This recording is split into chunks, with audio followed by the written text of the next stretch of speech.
Muy buenos días. Estamos con Magalí Pastorino. ¿Qué tal? ¿Cómo estás, Magalí? Muy bien acá disfrutando del sol, de la primavera. Qué lindos días que está haciendo. Con Magalí nos conocimos, la última vez hicimos una recorrida en el espacio Science cuando tú estabas curando A a Pepe Montes. Pepe Montes, ¿no? Claro, Ay, esa fue la última vez que nos vimos. Bueno, sí. y ahora te dieron una enorme responsabilidad y seguramente un privilegio de curar la muestra de llanos, ¿no?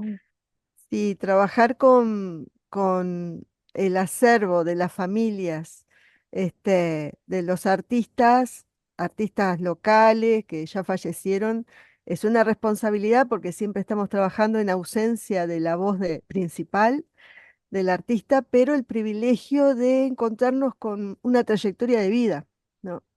Y ahí la apertura a la que nos invita a nosotros, los investigadores, siempre en ese vínculo afectivo con los familiares, ¿no? Entonces, como tú decís, es más un privilegio, este, y la posibilidad de la Fundación Gurwitch que me da para poder desarrollar líneas de investigación.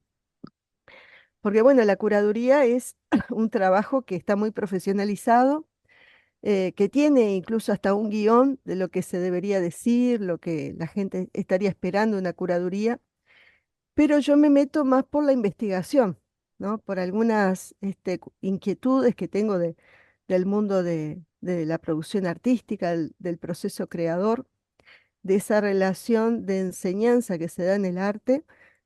Y bueno, ahí encuentro la posibilidad de concretar algunas ideas, ¿no? Y llevarlas al plano de lo singular, de lo personal, de lo afectivo, de lo local, ¿no? Que me da la posibilidad también de encontrarle el ritmo a, a lo que sucede en las prácticas artísticas, ¿no?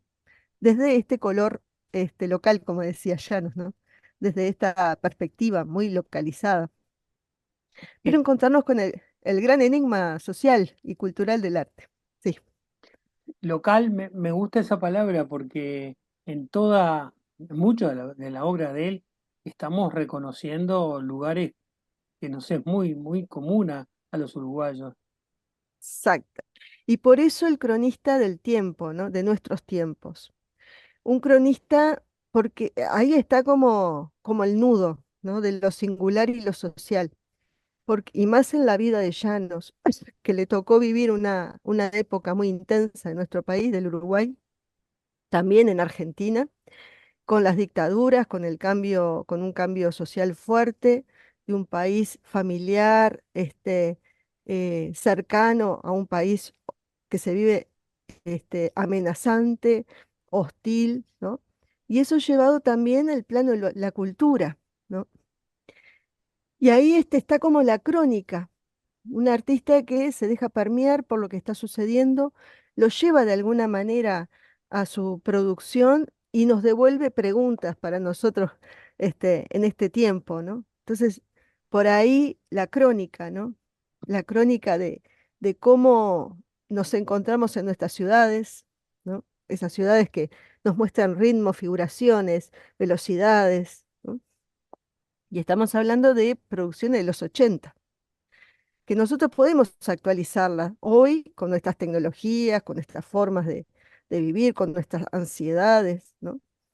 Entonces ahí está, me parece, como el corazón de esta crónica, ¿no? Mencionabas la palabra hostil recién.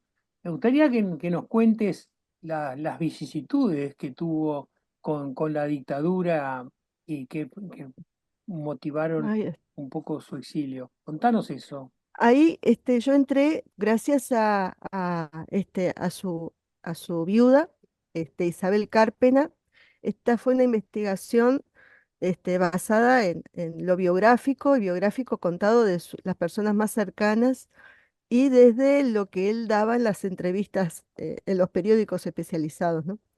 Y a través de Isabel pude encontrarme con ese sentimiento de la hostilidad por cómo vivieron esa época, donde Llanos, un poco por sus ideas, un poco por esa situación caótica y enferma de la sociedad, sufrió el acoso y la violencia fáctica.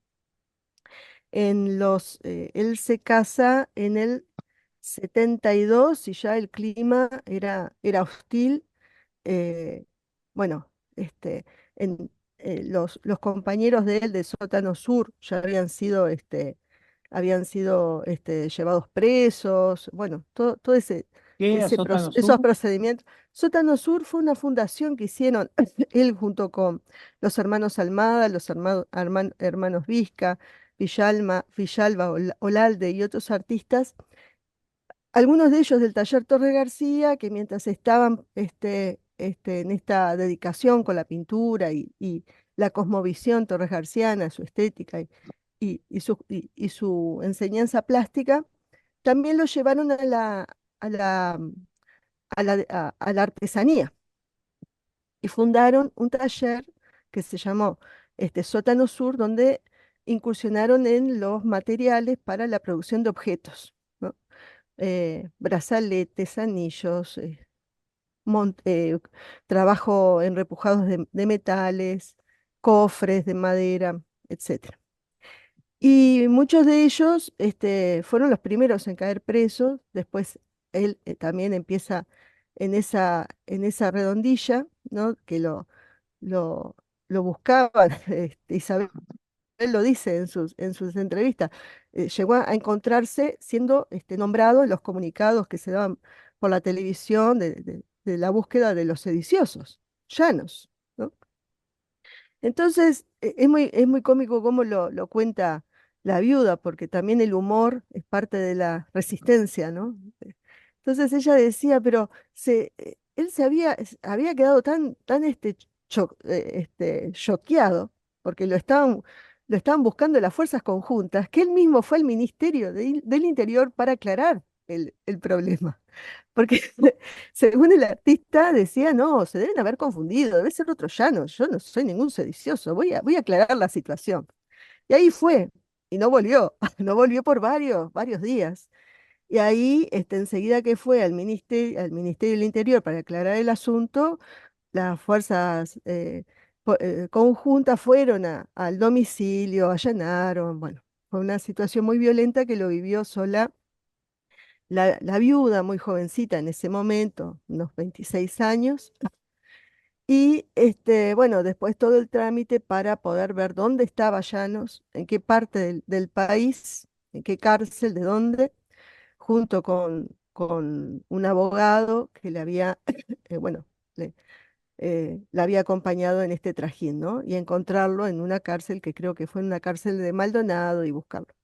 Pero esa no fue la primera vez, después hubo otros hostigamientos de este tipo, incluso allanamientos y destrozos del taller.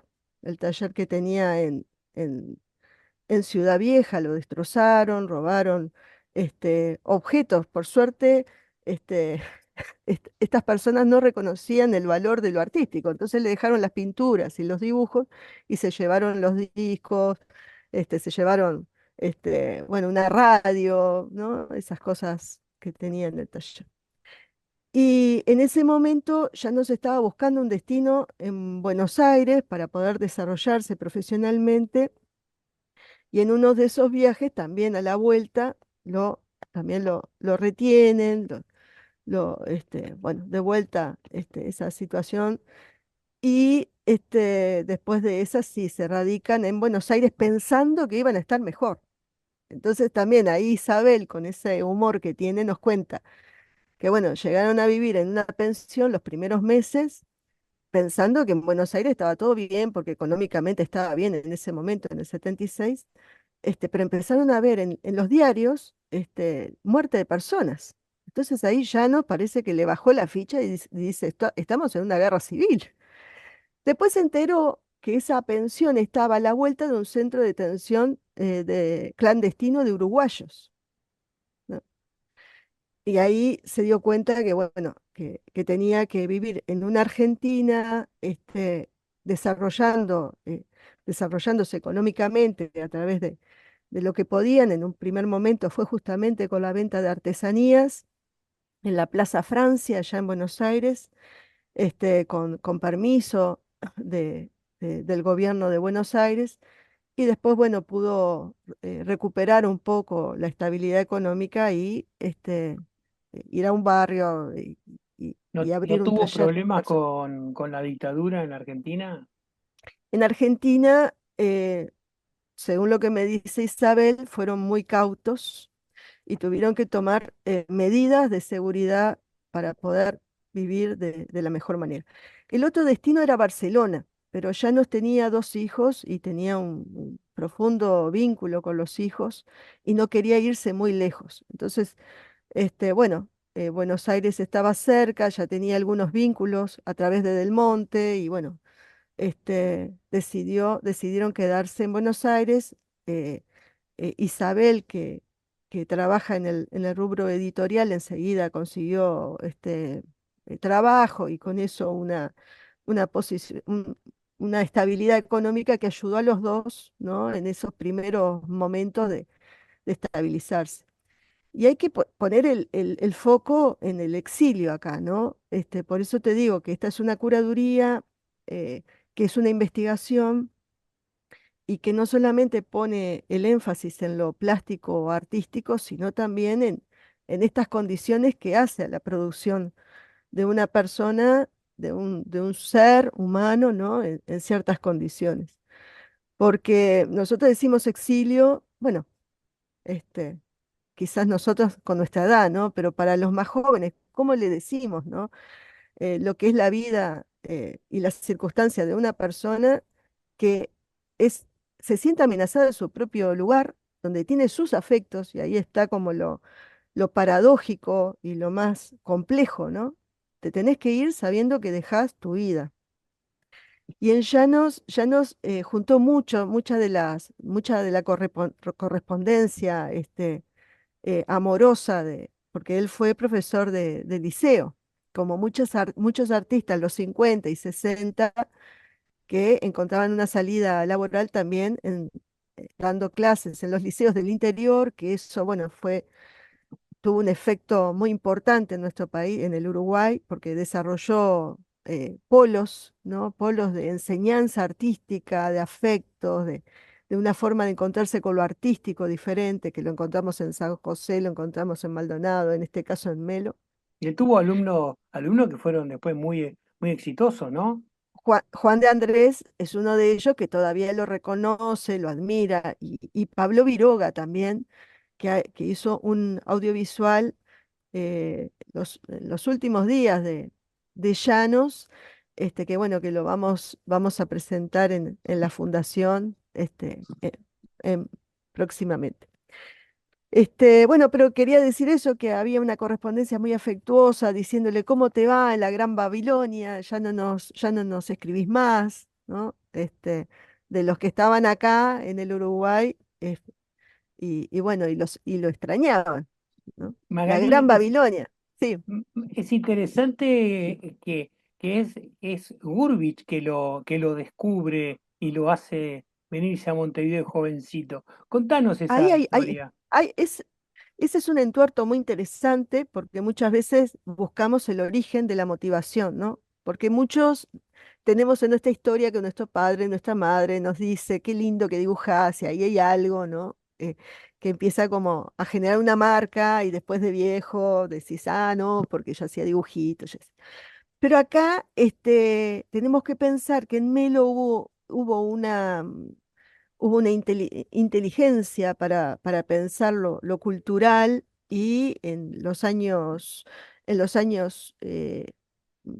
40 había una casa de cultura que empezó como a atraer artistas, ¿no? Entre ellos, Burbich pasó por allí.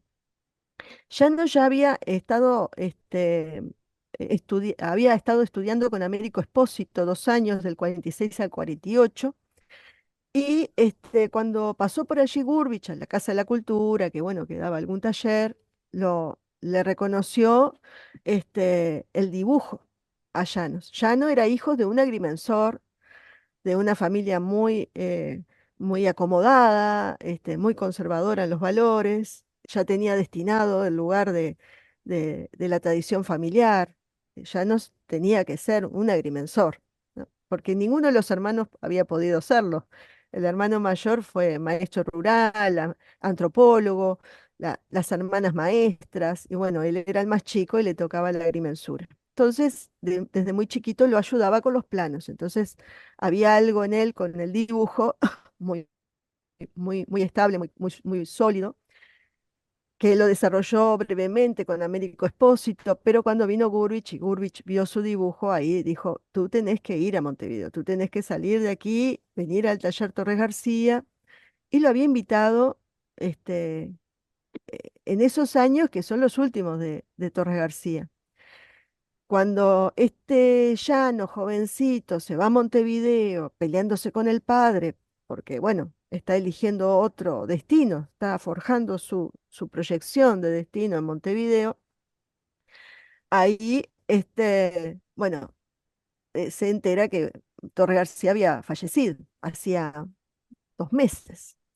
Y fue el primer alumno, como dice él, el discípulo del taller Torres García, sin Torres García, pero con Augusto Horacio, con Gurvich, con, con Alpuí, ¿no? Y en esos primeros momentos, bueno, se fue reconociendo en esa cosmovisión, encontró allí un espacio de libertad para poder pensarse, porque lo artístico no es solamente forma, también es la vida, ¿no? Quizás como decía Foucault, y esto lo estoy trayendo como a los 80, ¿no? Es hacer de la vida un arte, ¿no? Y ahí se puede encontrar la transformación de ese muchachito, ¿no? De Melo, que nació en Salto circunstancialmente, pero hizo su vida en Melo, que le decían el birro y hasta hoy lo, re- le dicen, lo llaman por el apodo, ¿no? El birro, porque tenía un birrete, porque de niño era un monaguillo de la iglesia local. Y después de la iglesia iba a jugar al fútbol y no se sacaba el birrete por las ganas, la ansiedad de encontrarse con los suyos y jugar al fútbol, un niño, ¿no? Y ese niño, con todas esas, ¿no? Yo un poco me imagino, ¿no? Con todas esas ganas de liberarse, de poder hacer de su vida un destino a su gusto y con sus valores, bueno, se fue a Montevideo. Y Con la oposición del padre, además, ¿no? con la posición del padre y con una situación crítica económica, porque bueno, no le había ido muy bien al padre en los Lo alojó negocios. Gurvich en el cerro también un tiempito. Ahí está el comienzo. Bueno, eso es muy interesante que nos habla del taller Torres García, ¿no? Esa red, ¿no? Esa como de cofradía, de solidaria, ¿no? De alojar a los que no tenían espacio. Y bueno, primero Gurvich en el cerro hasta que se casó, luego fue a aquella pieza que tenían en Ciudad Vieja, que se habían dado desde Fonseca, que fue el que la alquiló por primera vez. Bueno, se la fueron cediendo y Tatiana Oroño tiene un lindo trabajo sobre eso. Y además esas marcas, ¿no? Porque esa pieza en Ciudad Vieja, donde vivió Llanos hasta que se casó con la viuda, este, en esa pieza había una ventanita al puerto. Entonces, desde esa ventanita son los puertos que pintan Llanos, que pintan Gurvich, que pintan todos, ¿no? Entonces ahí también hay algo, un punto de valor, ¿no? De acuerdos también, ¿no? Porque es desde ese lugar y desde ese lugar también lo afectuoso, ¿no? Lo afectivo. Magali, te quería preguntar Sí, específicamente entrando en los temas pictóricos. Hay una sí, serie de llanos donde él hace como un quebrado de vidrio de la imagen. como ¿Nos la contás? perspectiva. Claro. ¿Podrías contarnos un poquito esa característica específica de su pintura? Sí, tú estás diciendo de aquellos que se ven rostros humanos y como unas líneas perspectivas y como unos paisajes urbanos, ¿no? Exacto. Eso es muy interesante y acá hay otra característica de Llanos, porque él cuando se va a Buenos Aires, y lleva el arte constructivo, encuentra que el espectador argentino no tenía manera de encontrarse con lo que él hacía. Entonces, si bien el arte constructivo en Montevideo era muy importante, y en Buenos Aires, por lo menos desde del Monte, lo quería auspiciar y llevarlo para allí, por allí, pero el público no estaba todavía habituado. Y eso a él le llevó mucho tiempo para reflexionar, que nos cuenta Isabel. Entonces dijo, bueno, el público no puede ver lo abstracto todavía, es necesario incluir lo figurativo. Entonces ahí aparecen esos lienzos que nosotros vemos, como donde aparecen algunas figuras, y esa línea perspectiva que estaría, que es un elemento problemático para el arte abstracto, que se supone se supone no, dentro de sus valores trata como de salir de lo mimético para llegar a valores más abstractos, ¿no? Para encontrarse con eso, esa esencia, ¿no? Y no quedarse con lo que podemos ver en esta dimensión de lo concreto, ¿no? Porque apunta como a ese lugar, a ese valor. Pero él entonces encuentra en la perspectiva que ustedes van a ver como líneas fugadas, ¿no? Pero que están ubicadas en una parte del cuadro, que es como un enigma, ¿no? Y también unos rostros, ¿no? Como generando una fusión entre lo abstracto y lo figurativo. Porque pensemos que la perspectiva, esas líneas, que tienen una tradición en la historia del arte, que lo podemos reconocer en el Renacimiento, de cómo ordenaban el, el soporte para trasladar la imagen mimética, ¿no? Porque la perspectiva era una herramienta técnica para llevar la dimensión de la realidad que veían por la ventana al plano, a las dos dimensiones. Y esas dos dimensiones del plano la ordenaban en base a la perspectiva, un método para organizar como si fueran las baldosas, ¿no? Hacían las baldosas para ubicar allí los cuerpos y poder generar esa ilusión de profundidad, ¿no? Y orden entre los cuerpos desde una perspectiva, nosotros decimos, ¿no? Desde una forma visual, ¿no? Pero en este caso ya no lo está usando con ese propósito, porque su intención no es mimética, pero ordena la composición utilizando ese elemento de la tradición y desde mi punto de vista, enfatizando esa, esa función de abstracción de la técnica perspectiva, ¿no? Nosotros vamos a ver que hay cuadros donde aparecen como una especie de ciudades fugaces, como dicen algunos, ¿no? La velocidad de una forma de estar en el mundo moviéndose, ¿no? Y de pronto te encontrás con la ciudad y aparece ese elemento de la perspectiva, ¿no? Hay Que como un muchos aire de lo futurista ahí, ¿no? hay algo, ¿verdad?, que nos lleva como a a un extrañamiento. Y ahí está, de vuelta, vamos a lo mismo, al cronista de su tiempo, porque eso era, podríamos decir que era Buenos Aires para él. Claro. Y él mismo, Isabel nos cuenta, ¿no? Que él era la persona más casera del mundo, con los tiempos de Melo, yendo al Buenos Aires los finales de los 70, Buenos Aires del espectáculo, de la televisión, de esos colores, ¿no? Este, y bueno, yo creo que ahí nos encontramos con, con, con su forma de habitar ese mundo, ¿no? Qué interesante eso. Los constructivistas montevideanos se impresionan con esas Barcelonas, con esas Nueva York, ¿no? Y con este Buenos esa, Aires de llano. Es interesante. Che, Magalí, contame, ¿hasta cuándo va a estar la exposición en el Museo Gurvich? bueno, eso, la exposición va a estar 2 meses. No tengo bien en este momento la fecha, pero va a estar bastante. O sea que pueden venirse para aquí, para Ciudad Vieja, ir a la Fundación Gurvich y encontrarse en el cuarto y el quinto piso 2 salas dedicadas a toda la producción artística, porque ya no estuvo fue prolífico, ¿Cuántos prolífico. cuadros están expuestos en esta muestra?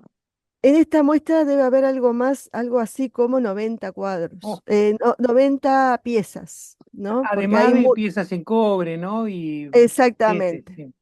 Ahí está, hay una madera, hay una pieza en hierro forjada, hay bueno, pulseras, anillos, cajas, cofrecitos, un montón de objetos de esa investigación que hizo en el sótano sur, pero también muchas piezas de pintura, dibujos, bocetos, bueno, hay para deleitarse. Magalí, ¿a qué edad falleció Llanos? Él tenía 84, él murió en el 2014, Ah, 84 justito. años, muy bien vivido, y en eso yo, preparando acá la conversación y viendo los tiempos de vida, ¿no? Él estuvo 11 años de exilio, él se fue en el 76, volvió con la repatriación en el 87, pero fue en el 2008 donde se instaló definitivamente en Montevideo. Volvió al país. Fíjense lo que significa, ¿no? Del 87 al 2008, todo ese tiempo que estuvo cruzando el